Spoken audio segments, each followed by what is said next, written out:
鉴定一下谁有私信我的虚拟主播网。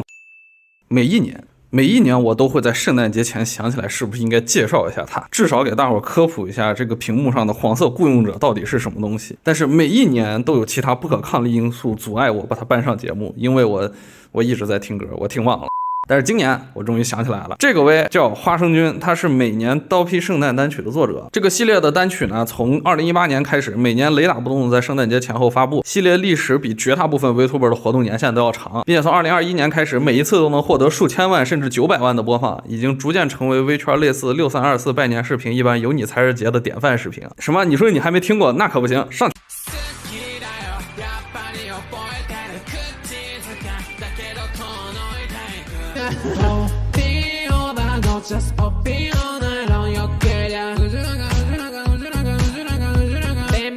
相信大伙儿已经感受到了啊，这个系列的曲子之所以会有这么大影响力呢，主要还是因为一个字：洗脑。花生君本身这个才华横溢的作曲，加上黄色块状物 Kimo 的舞姿，再加上红魔浓度溢出的歌词，这个曲子属于是一天不听浑身难受，听了浑身难受一天的曲目典范。那么这个时候肯定有朋友就有疑问了，都说刀批主题曲，那啥是刀批呢？这就要说到花生君这个人了。花生君的皮套虽然设计随便到看上去像是另来的一样，但他是实打实的微圈老人啊。顺便提一句，他是花生啊，不是土豆，也不是什么奇怪的虫子。从2017年开始活动，和四天王是一个时代的，和他经常出现的还有另一管人。不过今天我们不对他们多做介绍了。花生君的名字叫 Peanut 君，就是花生的英文拿50音转一下，所以译得这个刀批的批就是他了。但是刀呢？哎，没错，细心的朋友就发现了，每年刀批主题曲发布前都有一个双人联动视频，里面花生君旁边这个清纯尖下巴男高就是刀批的刀了。彩虹社的剑池刀也啊，这个人呢是2018年出道的，和花生君基本上是属于几个月的前后脚啊，然后他的活动履历也很长。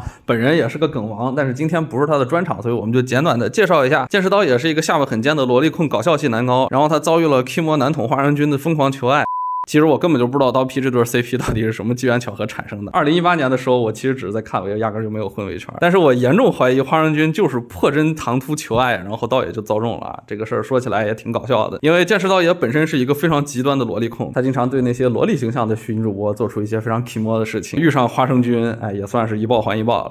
好，今天这第二位更是重量级啊！很多朋友可能会说啊，老丁你骗人，这谁啊？我根本没听说过这人，他怎么可能是热门管人呢？哎，你别急，虽然这个名字大伙可能没有听过，但是他的二创以及二创的二创在 B 站可是火得很呐。比如，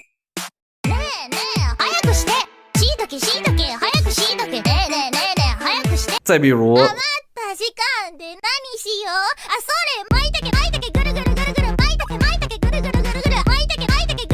没错，他就是 B 站人称瓜子精的 VTuber 如乌风亭罗电。谁寻思的这名怪难念，我们以下简称他为拉电。这人是 Hololive 成员，2023年9月份出道的，现在有100万出头的粉丝。这个主播有点非常规，主要是刚出道的时候呢，他本来是做了一个抽烟喝酒赌博的不良怪人人设，看他这个皮套风格呢，也能看出来，主打的就是和别人不一样。结果后来因为老是要线下活动，所以把烟给戒了，然后喝酒这个在管人圈子里更算不上什么稀罕事情啊。他那个赌博人设，也就是日本这个博青哥小钢珠，也是因为忙根本就没有时间打，好像一共打了2回嘛3回。不过我个人觉得他赌博这块属于是假喜欢啊，我们参考一下 XQC， 那真赌狗才不管你这那的，多忙他也得赌。随着不良怪人的人设崩塌啊，拉电逐渐显露出自己的另一面，他算得上是非常规意义上那种多才多艺的主播。首先他喜欢艺术啊，经常做一些艺术知识科普，里面的干货好像还不少啊，有一些冷知识真挺冷的。另外比较让人印象深刻的是，他懂一种叫落语的表演形式，这是日本特有的一种文娱项目啊。如果能不知道它是什么呢？哎，这个时候就可以找我们的智能小助手 Kimi 帮忙。你看他详细介绍落语这种文化，还附带了一张可溯源的图片，比去搜索引擎一顿操作，结果出来一堆广告可方便多了，真香。根据 Kimi 的描述来看呢，落语类似于中国的单口相声，难怪拉电平时直播里口条非常利索，高速神言之类的张口就来，有的时候也会给观众展示一手类似于贯口的花活。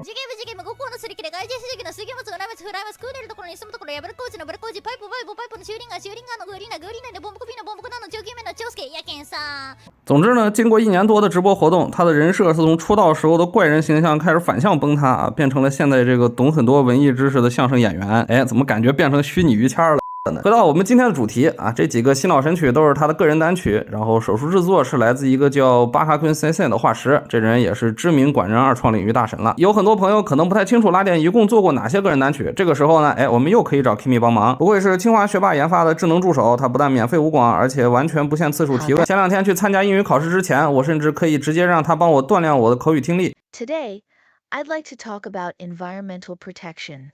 As we all know, the Earth is facing 对于大学生程序员朋友们更是重量级，直接让他来完成大作业也完全没有问题。这么棒的超级助手，点击评论置顶直接带走吧。